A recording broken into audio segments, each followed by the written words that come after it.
বাংলাদেশের আওয়ামী লীগ, শ্রমিক লীগ মানে আওয়ামী লীগের অঙ্গ সংগঠন সহ এই দলটাকে বাংলাদেশে ব্যান করার জন্য একবার রিট পিটিশন করা হয়েছে।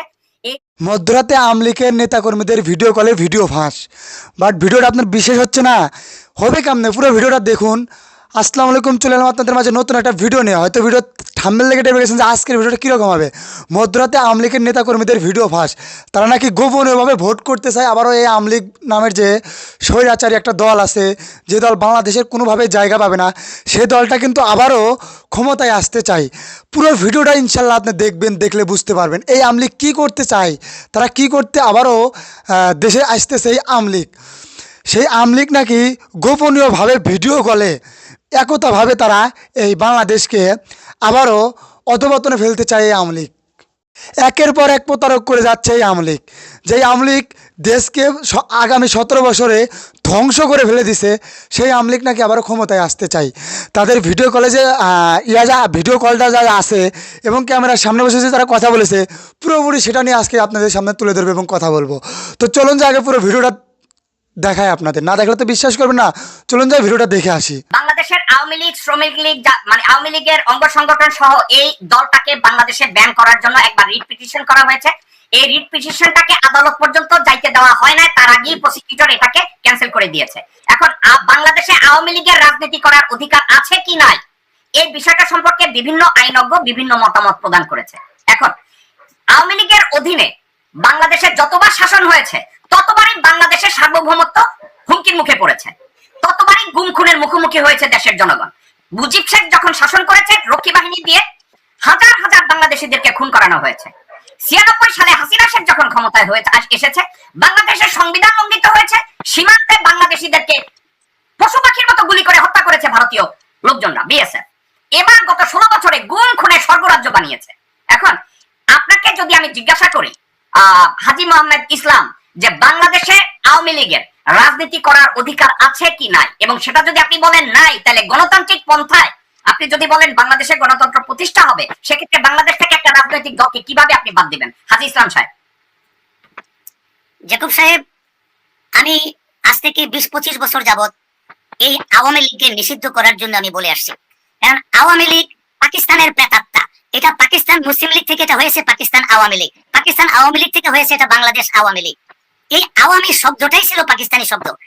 আমি বিগিনিং থেকে বলে আসছি, আমরা 1971 সালের 16 ডিসেম্বরের পরে আমরা বাংলাদেশে এই বাংলা নাম ছাড়া পাকিস্তানিদের উর্দু নামের কোন নামকরণ আমরা রাখি নাই। এটা আওয়ামী লীগের নেতৃত্বেই তখন এটা হয়েছিল, কিন্তু তারপরেও আওয়ামী লীগ নামে এই বাংলাদেশে রাজনৈতিক দলটা রাজনীতি করে যাচ্ছে। আমি বিগিনিং থেকে বলছি, আওয়ামী লীগ নামে কোনো রাজনৈতিক দল বাংলাদেশে থাকতে পারে না।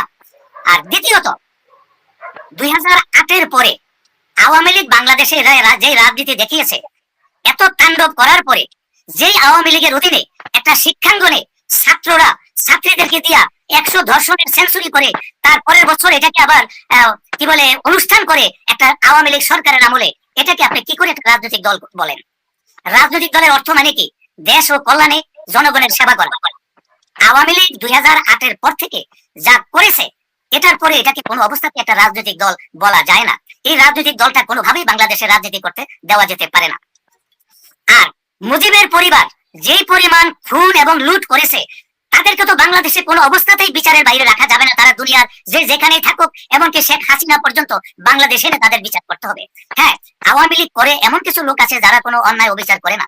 তারা যদি রাজনীতি করতে হয়, অন্য কোনো দলের সাথে সম্পৃক্ত হতে পারে, অথবা তারা নিজেরা একটা নতুন রাজনৈতিক দলের নাম দিয়ে তারা রাজনীতি করতে পারে। সেখানে কোনো মুজিব পরিবারের কোনো সম্পৃক্ততা থাকবে না। এটা কোনো অবস্থাতে বাংলাদেশে থাকতে দেওয়া হবে না।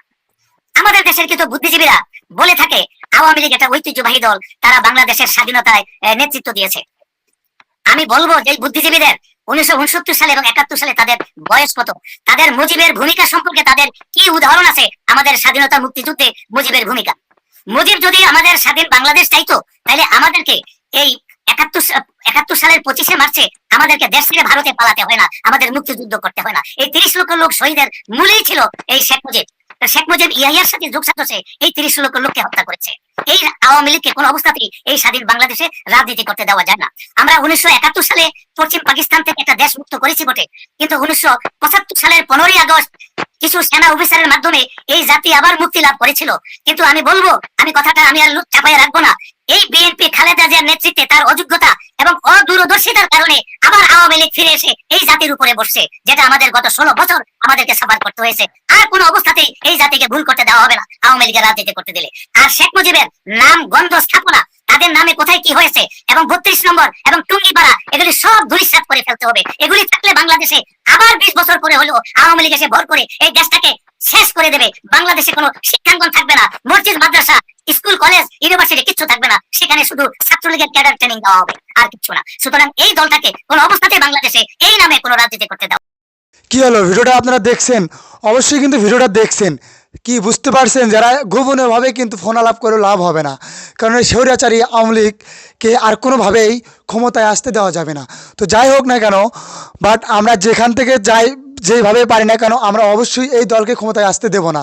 বাট পুরো ভিডিওটা যদি ভালো লেগে থাকে অবশ্যই কিন্তু চ্যানেলটা সাবস্ক্রাইব করে দেবেন, বেশি বেশি করে শেয়ার করবেন এবং কমেন্ট করবেন।